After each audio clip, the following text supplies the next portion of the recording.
తెలంగాణలో తెలుగు రాష్ట్రాల్లో పెట్టుబడులను ఆకర్షించడంలో బెస్ట్ సీఎం ఎవరు? ఇప్పుడు గ్లోబల్ సిటీ గత సీఎం అసలుకు విజన్ లేదు, ఆయనకు ఆలోచన లేదు. నా అంత మీద ఆయన అనుకున్నాడు. తెలంగాణ రాష్ట్రాన్ని మొత్తం దోసుక తిన్నారు. నేను వచ్చిన తర్వాతనే తెలంగాణ రాష్ట్రం 3 పువ్వులు 6 కాయలు అవుతుంది.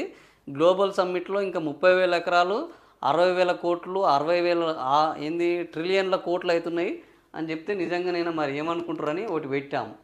తెలుగు రాష్ట్రాల పెట్టుబడులను ఆకర్షించడంలో ఎవరు అని అంటే 20,000 మంది పాల్గొంటే రేవంత్ రెడ్డికి 24% వేశారు, కేసీఆర్కు 58% వేశారు, చంద్రబాబుకు 13% వేశారు, జగన్కు 4% వేశారు. సో ఓవరాల్గా పెట్టుబడులను ఆకర్షించడంలో 4 ముఖ్యమంత్రులు, 2 మాజీలు, 2 తాజాలు. ఓవరాల్గా మాజీలలో కేసీఆర్కి 58%, తాజాలలో రేవంత్ రెడ్డికి 24% వీళ్ళు ఓట్లు వేయడం జరుగుతుంది.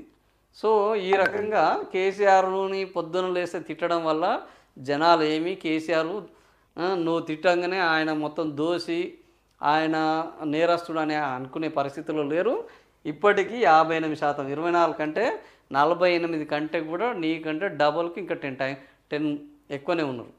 సో ఆ రకంగా తెలంగాణ రాష్ట్రము అని అంటేనే ఈరోజు కేసీఆర్, తెలంగాణ రాష్ట్ర అభివృద్ధి అంటేనే కేసీఆర్, రాష్ట్ర సాధన, రాష్ట్ర అభివృద్ధి అంటేనే కేసీఆర్ అని ఇంకా కూడా జనాలు అనుకుంటున్నారు. 20,000 ఓట్లు అయితే 58% అంటే దాదాపుగా 12,000 మంది ఈయనకే ఓటేశారు.